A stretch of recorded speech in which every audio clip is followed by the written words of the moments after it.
E aí, galera, beleza? Eu sou o Caio Lima, estamos aqui em mais um vídeo do Rede Poderosa e hoje eu vou ousar, hoje eu vou para as cabeças, porque hoje eu vou falar de um novo projeto literário. Patrícia, neste momento, está orgulhosa. Depois que eu apresentar o projeto, pode ser que não esteja muito, mas neste momento ela está orgulhosa.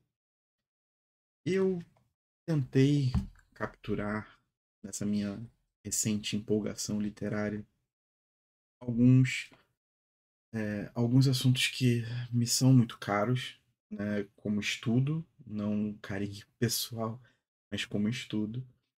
E aproveitando o ensejo, né, das bombas de Hiroshima e Nagasaki terem completado 80 anos, né, o grande desastre nuclear, o grande desastre da humanidade de todos os tempos, e desse medo nuclear habitar todos nós desde então, né, desde a sua possibilidade concreta. Eu vou fazer uma série sobre desastres nucleares na literatura. Então eu vou tentar abranger, obviamente, né, o medo de uma guerra nuclear, é o principal motivo literário para que a gente consiga trazer obras, consiga consolidar isso na literatura e como esse medo nuclear é manifestado a partir da literatura, suas interseções, suas possibilidades e impossibilidades filosóficas, em como sociologicamente isso está muito alinhado com um pensamento de uma sobrevivência escassa, de uma utilidade da sobrevivência, né, de um utilitarismo da sobrevivência, da transformação da sobrevivência como mercadoria, enfim. Então, é uma miríade de assuntos que a gente vai tentando abordar aos poucos. É uma série que vai ser bastante lenta, bastante paulatina, mas que eu vou tentar trabalhar com todo carinho e trazer obras que vão avançando nisso de maneiras diferentes, mas não é só sobre a questão de uma possibilidade ou das implicações de uma guerra nuclear. Também tem a questão da literatura produzida a partir de acidentes em plantas de produção de energia, e aí, né, Chernobyl. A gente tem uma Svetlana que deu uma nova cara ao que foi o desastre de Chernobyl, uma nova possibilidade de literatura, obviamente, mas também de agonia, né? Agudizando esse medo. E eu trabalho numa usina nuclear, né? Eu tenho a convivência com todos os aspectos radiológicos muito próximos de mim. Aconteceu em Fukushima mais recentemente, Three Mile Island, né? Nos Estados Unidos, nos anos 80, se não me engano. Também existem os desastres que acontecem em decorrência de equipamentos médicos, como foi o Césio 137 aqui no Brasil, que foi profundamente triste.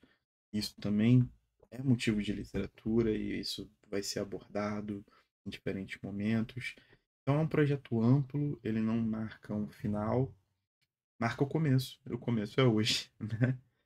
E a primeira obra que eu escolhi não é uma obra sobre a guerra em si, mas sobre o pós-guerra, que é o Hotel Termos do Sven Holm, publicado pela Aleph, essa editora que eu tenho muito, muito, muito apreço, né? Eu já falei no vídeo da Flip. A tradução é da Kristin Lee Garrubo.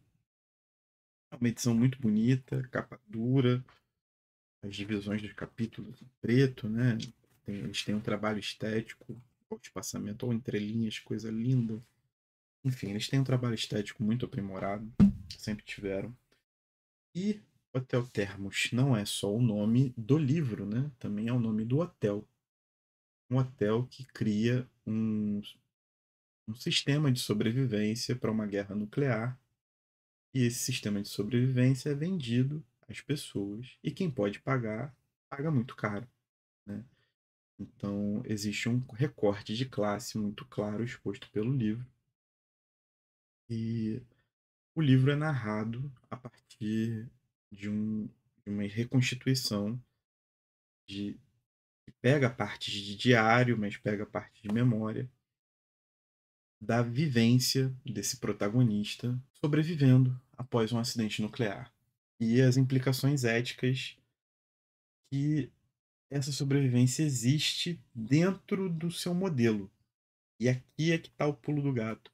O Sven Home ele tem uma crítica muito mordaz ao capitalismo, ao modo de vida capitalista e em como, nesse caso em específico, ele chegou à sua última instância, em que você é duplamente dono da sua vida, né? Você é dono da sua vida a partir do momento que você nasce, né? E você adquire a consciência plena da sua participação como indivíduo. E você é segundamente dono da sua vida porque você compra a estadia no seu hotel para sobreviver a um ataque nuclear, né? E estar fora de todo o mal. E esse hotel ele propõe uma sistemática que envolve a segurança radiológica. Então, depois que chove e ou os ventos trazem a radiação, né, próxima do hotel, existe todo um controle em que esses hóspedes vão para um bunker para ficar ainda em maior segurança, né? Existe uma questão de proteção física para proteger os hóspedes de forasteiros que venham buscar ajuda no hotel. Existe todo um cuidado médico, né? Para caso aconteça de num passeio os níveis de radiação aumentarem, essas pessoas estiverem expostas e forem contaminadas o mínimo que seja, elas terem esse cuidado, né? Ou quando apresentarem os sintomas, etc. Porque a radiação é um perigo que não se vê. E também uma preocupação de existir comida, água, conforto e principalmente lazer, né? A grande função do hotel é tratar esses hóspedes como pessoas que estão vivendo numa comunidade que, apesar de recém-criada, é uma comunidade plena, que não está ali exercendo, não está ali sofrendo de um grande mal, do grande mal da humanidade, né? Eles são pessoas que são, até certo ponto, né, como a gente vê na ideologia coach, escolhidas por serem capazes de comprar sua sobrevivência. E aí, esse narrador, inserido nesse contexto que eu acabei de falar para vocês, vai propondo uma série de reflexões éticas, né? A primeira das reflexões é acerca das medidas que o hotel toma para proteger os seus hóspedes, não só do perigo radiológico, que é o principal, mas do perigo de terem ciência acerca do mundo lá fora, né? Então, entram reflexões acerca do autoritarismo do hotel, de como o hotel exerce um poder totalitário nos seus hóspedes, de como esse hotel ele age para difundir uma ideia de tranquilidade, que há pessoas plenamente iluminadas, não cola muito, né? Que ele é um cara capaz de condenar esse excesso de autoridade do hotel por sobre o indivíduo. Essa medida não era muito coletivista. Começam a aparecer forasteiros pedindo ajuda, porque essas pessoas estão desesperadas, né? São famílias que vão com seus filhos pequenos, ou mulheres grávidas ou com recém-nascidos, que vão tentando salvar seus filhos, vão tentando salvar suas vidas e pedem ajuda no hotel. E o hotel entende a sua função humanitária e deixa algumas dessas pessoas entrarem e serem cuidadas pela ala médica, que é muito capacitada, né? Que é muito solícita também ao atender essas pessoas que chegam até lá. E começa uma outra discussão, né? Se o hotel deveria ou não aceitar esses forasteiros e cuidar deles, qual o tamanho do perigo que essas pessoas representam, né? E aí tem um personagem que é o contraponto desse protagonista, que não quer permitir que o hotel receba essas pessoas, porque ele pagou pela sobrevivência dele, e essas pessoas significam a possibilidade dele ser contaminado pela radiação e morrer, né? Então começa esse duelo ético Ao mesmo tempo que, ao se entender como uma pessoa superior moralmente, eticamente, a esse hóspede tem uma decisão mais radical, o nosso protagonista vai falar com um médico, né? E vai expor seus pensamentos acerca de liberdade de expressão, de como o hotel age de maneira autoritária, não deixando, criando um véu por sobre a realidade que eles estão vivendo e tudo mais, que deveria haver um sistema de votação para que as coisas fossem mais democráticas e transparentes no hotel e tudo mais. E eu acho que é uma das passagens mais interessantes do livro, porque esse médico ele é contratado para estar ali. Ele poderia estar ajudando outras pessoas, né? Não vou dar muitos spoilers, eu acho que é um livro super interessante, super curtinho para ser lido. Também é um livro que você lê tipo num final de semana de boaça, vai terminar impactadíssimo, mas é um livro que tem uma linguagem corrida muito interessante. E o médico diz para ele tipo, vira e fala: "Amigão, o tempo que a gente vive não é um tempo de democracia não, cara. Esquece isso. A humanidade acabou, pô. Tá refletindo sobre democracia, sobre autoritarismo, que não sei o quê. Da porta para fora, tem gente suplicando pela própria vida, por um mal que ela não consegue nem ver. De repente começa a vomitar, de repente a pele começa a arder, as paradas começam a desandar e a pessoa não tem o menor controle, velho. É um mal invisível, é uma parada que você não consegue controlar. E que tu tá pensando em democracia, meu compadre. Que pagode é esse que você tá, irmão? Então, eu acho que esse diálogo com o médico em específico, ele amplia muito, muito, muito, muito, muito essa discussão ética acerca do direito à vida, né? Então, por isso que para mim é muito oportuno começar essa série falando sobre esse livro em si, porque a gente está falando sobre o medo nuclear, né? O medo de que uma guerra nuclear aconteça, mas pensar para além da guerra, né? A guerra acontece. E agora? O que nós vamos fazer como humanidade?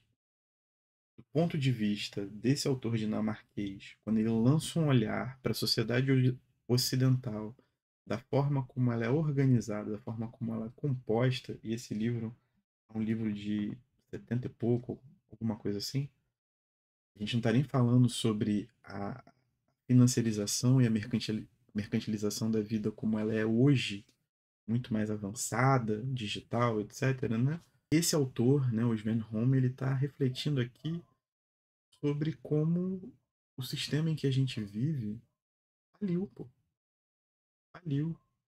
Você compra uma pólice de vida, né? Você compra uma pólice que te dá um redireito à vida e também te dá um direito a decidir ou a elocubrar possibilidades éticas de sobrevivência no maior desastre humanitário possível, sabe? Então, é muito interessante que existe um exercício literário em que o autor propõe um, um pensamento muito transversal, muito recortado de uma realidade, tecendo uma crítica interna, né? Uma crítica interna ao sistema político, ao sistema de pensamento, ao sistema filosófico, ao sistema humanitário, as próprias instituições que esse sistema impõe. Então a gente está vendo aqui que não existe mais direitos humanos, não existe tribunal internacional, que além de estar tudo explodido materialmente, né, todos esses conceitos, né, o Estado democrático de direito, tudo isso foi pro saco. E o que que você faz? Como você decide depois que tudo isso acaba? E são as pessoas que têm que comprar o seu passaporte para continuar existindo nesse mundo. Elas têm cunho moral para poder decidir isso por você. Enfim, eu acho que é um pouco isso, assim. um livro de cunho profundamente filosófico, te coloca numa crise existencial bastante legal, assim, coisa que eu curto, coisas leves, coisas bonitas, né? Mas sem essa gracinha. É um livro muito bem escrito, um livro curto, de cunho filosófico extremamente importante, em que a gente pode fazer várias ligações do medo nuclear e desse direito de compra da vida a situações atuais, sacou? Por que que esse sistema, né, que foi criado dentro da sociedade ocidental, quando eu falo sociedade ocidental, eu falo dos países capitalistas que detêm os meios de produção, que detêm a grana, que colonizam e escravizam pessoas, né, o norte global. O que essas instituições fazem, por exemplo, para proteger Gaza, para proteger os diversos massacres que aconteceram e ainda acontecem na África, né, no Oriente Médio, em lugares do leste europeu, mas principalmente hoje eu acho que é o grande caso mais é o caso mais eloquente de um genocídio corrente em Gaza. As instituições são capazes de fazer. Elas só entubam o que Israel e os Estados Unidos oferecem. Você nem precisa de um desastre nuclear para comprovar a falência desse sistema, para comprovar a falência de tudo aquilo que todo esse processual burocrático e teatral que cerca a gente, né? Até o Termos do Sven Holm é um belo livro e talvez a melhor forma de começar essa série. E se vocês também têm interesse no assunto ou já leram alguma coisa sobre desastres nucleares, né? Seja ficção, seja não ficção, deixa aí nos comentários, a gente vai papeando, a gente vai trocando uma ideia também. Eu acho que tem muito assunto, tem muita questão pra gente discutir. E eu vou continuar essa série. Pode deixar, tenham paciência comigo. Estamos voltando, estamos na ativa, estamos recuperando fôlego. E é isso.